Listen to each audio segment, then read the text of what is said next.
তো সেদিনকার ব্যাপারটা কি হয়েছে মানে খাওয়া দাওয়ার পরে জানি না কীভাবে খেয়েছে, বলছে তো খাইনি বা কিছু, আমাদের সামনে ধরতেও পারিনি আমরা। তো তারপরে যখন আমাকে সায়ক ফোন করলো যে দেখো তো সত্যিকারের মানে মেডিসিনটা খেয়েছে কিনা, তখন কাকিমা কোমরে প্রচুর পেন হচ্ছিল, পেনের জন্য মানে থাকতে পারে না উনি, মানে যেতেও পারে না। কখনো বলে যে প্রবাহকে নিয়ে যা, তখন বলে না প্রবাহ মানে গেলে পারে তোমার সাথে ঝামেলা হয় বা কিছুর জন্য, তখন বলে না তুমিই চলো, জোরজাবস্তি কাকিমাকে নিয়ে যায়। সব এদিনকার কোমরে ব্যথা হচ্ছিল বলে মানে পুরোপুরিভাবে ক্লান্ত কাকিমা, আমাকেই সব কিছু করতে হয়েছে, ওয়াশরুম নিয়ে যাওয়া থেকে, পেট্রোল পাম্পে দাঁড়াচ্ছি ওয়াশরুম যাচ্ছে, মানে 3-4 বার সেদিনকার প্রচুর ওয়াশরুমও গেছে। পকেটের মধ্যে কী আছে না আছে সেটাও আমি জানি না। এবার জানার পর কোলাঘাটে খাওয়া দাওয়া করার পরে আমি যখন বিল পেমেন্ট করি, আমি লাইভটা করতে এমনকি বারণ করেছি। কাকিমা আমি দুজন মিলেই বললাম রুমের মধ্যে যে লাইভটা অ্যাটলিস্ট করো না, তোমার সামনে অনেক শো আছে, এগুলো কিছু একটা হতে পারে।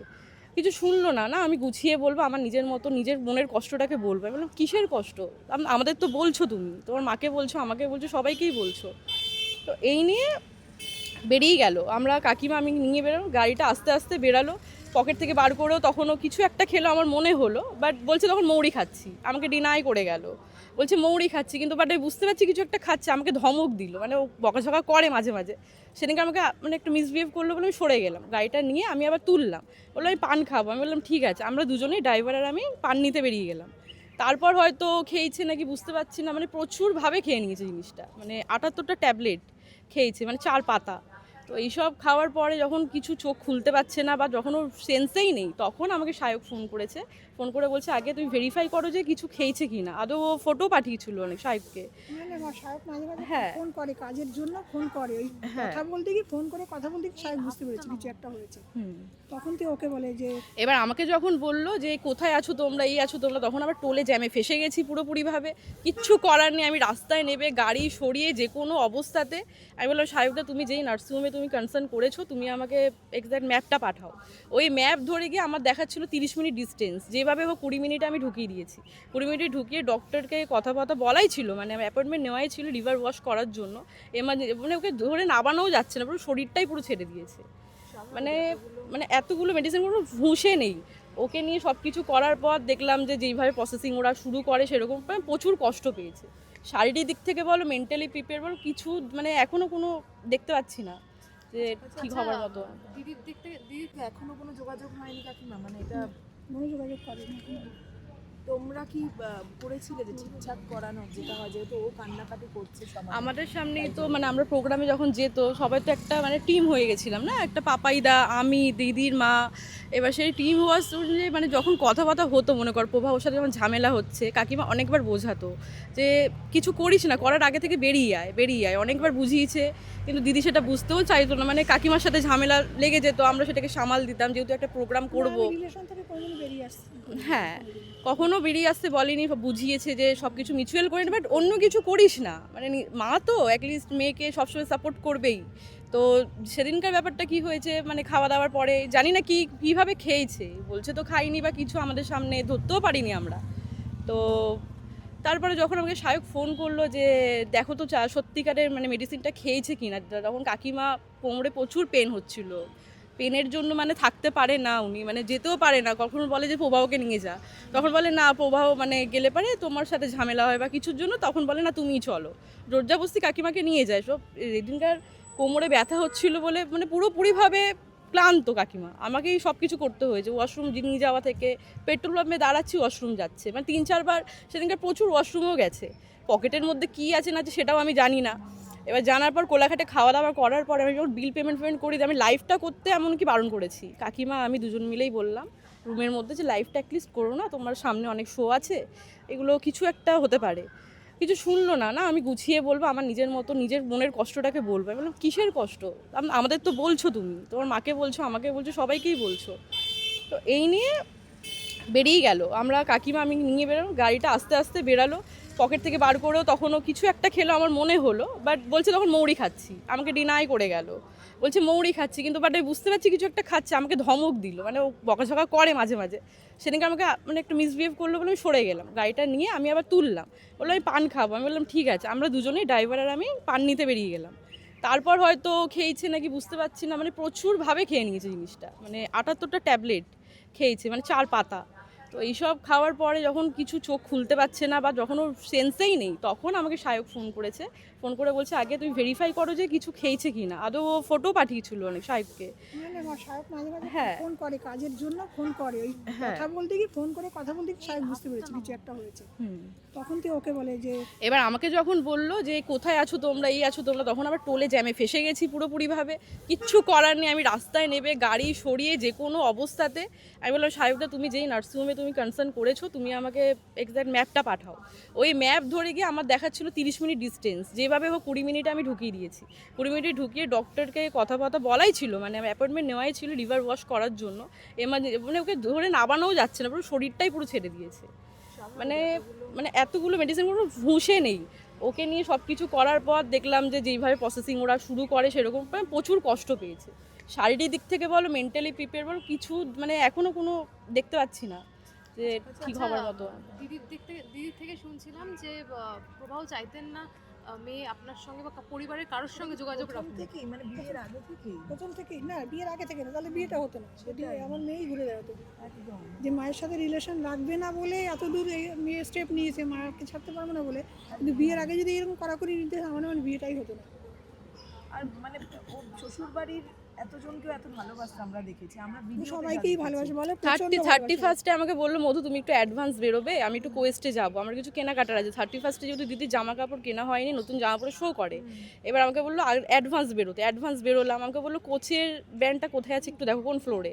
আমি বললাম গ্রাউন্ডে আছে। গিয়ে কোচের বেল্ট কিনলো 24,500 টাকা দিয়ে।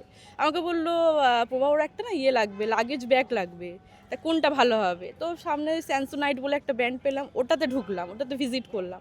19,000 টাকা দিয়ে ওই ব্যাগটা নিল, মানে কোনো মানে হয়। গিয়ে যখন গিফট সারপ্রাইজ করলো, হ্যাঁ যখন কাকিমা দিয়েছে ওটা, মানে তখন মুখটা পুরো মানে দেখলাম না যে ব্লগের মধ্যে কোনো রিয়াকশনটাও দেখতে পেলাম না যে কিরকম, মানে এত ভালোবাসে কোনো ইয়ে করবো না। সন্তুষ্ট হতো না, কোনো কিছুতে সন্তুষ্ট হতো না।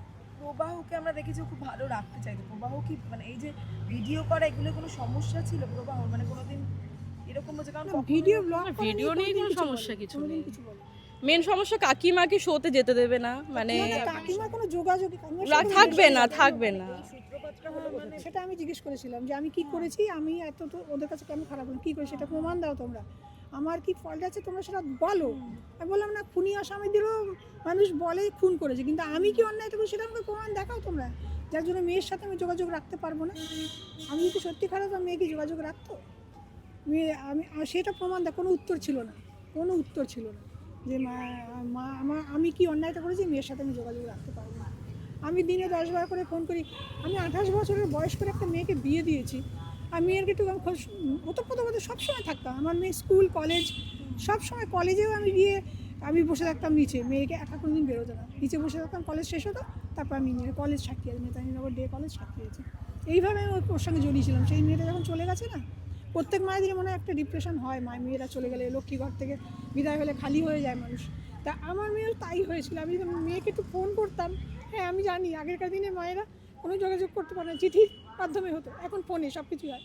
ভিডিও কল তো দূরের কথা, মেয়েকে ফোন করতে গেলে আমার ভয় লাগতো। মেয়েকে ফোন করতে আমি 10 বার করে নাকি ফোন করি, কেন ফোন করি, তারপর থেকে ফোন কমিয়ে দিয়েছি। আমার এই আঙুলটা ডিস্টার্ব, আমি টাইপ করতে পারি না।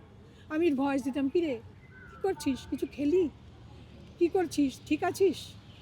মেয়ের তো প্রবলেমগুলো আমাকে সব বলতো, তা আমি ঠিক আছিস তো, যতক্ষণ না একটা রিপ্লাই না পেতাম ততক্ষণ আমি শান্তি পেতাম না। তাই সেই সব মায়েদেরই হয়তো হয় বিয়ের পরে, সেই মেয়েকে খোঁজ করাটা কি আমার অন্যায়, মেয়ের সাথে কথা বলাটা কি আমার অন্যায়? আর মেয়েকে আমি দেখতে খারাপ বলে কি মেয়ে কোনো মাতৃত্বের দাম নেই? সবসময় বারবার করে এই কথাটা, আমি দেখতে খারাপ। এতদিন আমার মেয়ের বিয়ের আগে ব্লগে কেউ কোনোদিন আমাকে নিয়ে এরকম কুমন্তব্য করতো না, আমি দেখতে বাজে। কিন্তু তার বিয়ের পর থেকে এই জিনিসগুলো আসছে, আমি দেখতে খারাপ, মাকে ব্লগে নেবে না, ভিডিওতে নেবে না, তোমার মা দেখতে বাজে। ওদের বাড়ির লোক, প্রভাব বাড়ির লোক কি এটা সাপোর্ট করতে? তোমরাই ধরে নাও কারা বলতে পারে এগুলো, আমি তো নাম বলতে চাইছি না কারা, এগুলো বিয়ের পরেই এগুলো হচ্ছে। আচ্ছা, ওকে মানসিক এবং শারীরিকভাবেও কি সব ও সুস্থ হচ্ছে, ও বলবে শারীরিকভাবে মানসিকভাবে কী সুস্থ হচ্ছে, ও নিশ্চয়ই তোমরা ওর সাথে যোগাযোগ করবে, জানতে পারবে। যেটিমা আপনি বলছেন কালকেও বোধহয় ও আবার 3-4 বার 3বারের মতো নাকি করতে, আমি তো ছিলাম না, বড় মেয়ে ছিল, 3বার এরকম গেছে করতে গেছে, চেষ্টা করেছে চেষ্টা করেছে। এখন তো সারাক্ষণ চোখে চোখে রাখতে চোখে চোখে, হ্যাঁ ডাক্তার বলে গেছে চোখে চোখে রাখবেন।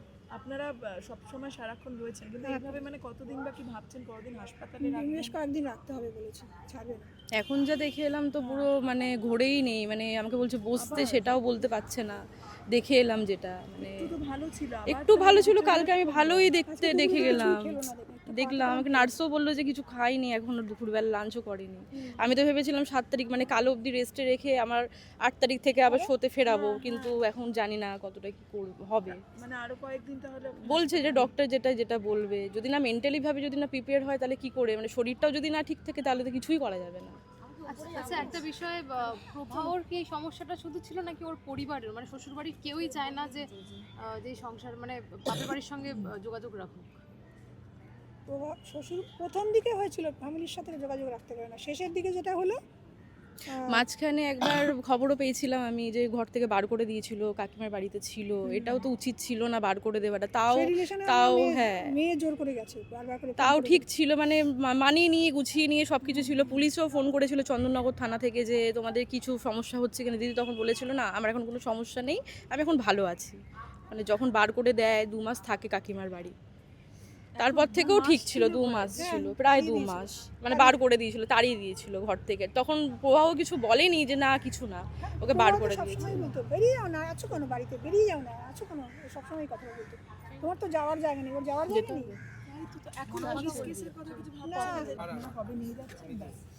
এটা নিয়ে প্রচুর কান্নাকাটিও হয়েছিল, প্রচুর মানে প্রচুরভাবে কান্নাকাটি, যে কাউকে কুকুর বিড়ালকে তাড়ায় না সেই মাসটাতে আমাকে কি করে ঘরের বউকে বার করে দেয়, যেটা মানে আমাদের বাঙালিরা এরকম। বলে ভাদ্র হ্যাঁ, মাস, কার্তিক মাসে ভাদ্র মাসে অষ্টমঙ্গলায় পর্যন্ত এরকম শেয়ার করেছে। অষ্টমঙ্গলে পর্যন্ত মেয়েরা যখন 8 দিন থাকে বরেরা এসে নিয়ে যায়, সেই রিচুয়ালস পর্যন্ত মানতে দেয়নি, বলে আমাকে একদিন এসে কাটতে বেলা চলে যেতে হয়েছে, আর মায়ের বাড়িতেও থাকতে দেয়নি অষ্টমঙ্গলাতে। আচ্ছা, একটা লাস্ট যে রেজিস্ট্রিটা যেহেতু হয়নি, বিয়েটা কি অস্বীকার করার কোনো রকম চেষ্টা করছে এখন? আমি জানি না, সেটা তোমরা জনসাধারণ বা তোমরা বিচার করো যে এটা মানেটা কি, এর মানে কি। রেজিস্ট্রি করবে না মানে মা বাবা করতে বারণ করেছে বলে করবে না, এই নিয়ে মানে ঝামেলা। ওর প্রভাবর মা বাবা প্রথমে তো বলতো মা বারণ করেছে, দিদি অনেক চেষ্টায় ছিল যে রেজিস্ট্রিটা করা যায়। অনন্যা সুকান্ত যখন রেজিস্ট্রিটা হয় তখন যাচ্ছিল একসাথে, এটাও শেয়ার করেছে যে আমরা চলো রেজিস্ট্রিটা করিনি, কিন্তু বলেছিল না করব না। এই নিয়ে দুজনের মধ্যে ঝামেলা হয়, গাড়ি থেকে নেমে যায়, একটা এইভাবে টেনে এই হচ্ছে ব্যাপার। ঠিক আছে।